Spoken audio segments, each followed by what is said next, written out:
Hello guys! Para hindi bumagal ang phone, linisin lang po ang cache. Kung paano, tapusin lang po ang video. I-tap lang po ang Facebook, tap din ang 3 line, tap ang setting, scroll up sa preferences, hanapin ang browser at i-click ito. Sa hindi po nakakaalam, ito pong cookies and cache ay isa rin sa reason kung bakit bumabagal ang phone natin dahil malaki rin po ang nakoconsume na space nito.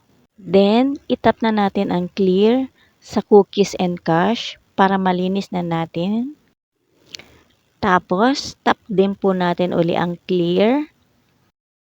Ayan guys, mababasa na po natin yung clearing cookies and cache. Malinis na po ang cache natin.